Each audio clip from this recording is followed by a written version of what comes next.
father and grandfather were part of America's greatest generation, both World War II veterans. At home, they didn't talk much about the war. They didn't have the benefit of satellites, the sophistication of drones, or audio and video in real time of where they were going.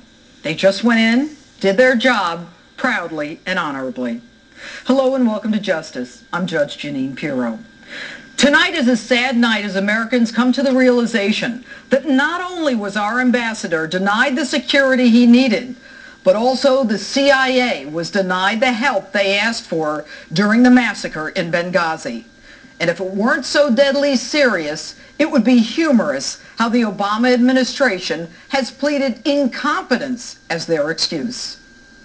I was not personally aware of any request. We did not know. And it was really over before we had the opportunity to really know what was happening. How could you not have known? The Brits got out, the Red Cross got out, but you left Americans there so you could say Libya was normalized, so you could spin the tale that Al-Qaeda was on its heels. Last year, you gave Libya $130 million, our money, but you couldn't give a Marine detachment to our ambassador where everyone was getting danger pay? You can't secure the perimeter of our consulate? And then you can't even leverage those millions to get our investigators into the country to investigate for almost a month.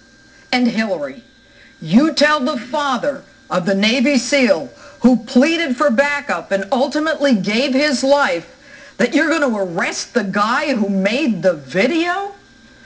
What? Did you also tell Ty Wood's father that a live feed of the attack was being funneled to the White House, the State Department, and the Pentagon? Did you tell Ty's dad that people watched as Ty was told to stand down? That people watched as he pointed his laser on the very mortars that ultimately killed him and Glenn Doherty? And Leon Panetta? There's a lot of Monday morning quarterbacking going on here. Basic principle is that you don't deploy forces into harm's way without knowing what's going on, without having some real-time information about what's taking place. What's better than a live feed of what's taking place, the audio, the visual, and harm's way? What do you think war is? My God, you, the president and the vice president were in the White House as the email and the live feed were coming in. There was no problem with communication. Delta Force was on the ready. F-16s, AC-130s were waiting. But it all happened too fast. The fight went on from 9:40 at night to 4 in the morning. And Mr. President, you show up at a campaign rally this week with all your power and might, with Air Force One as a backdrop for votes.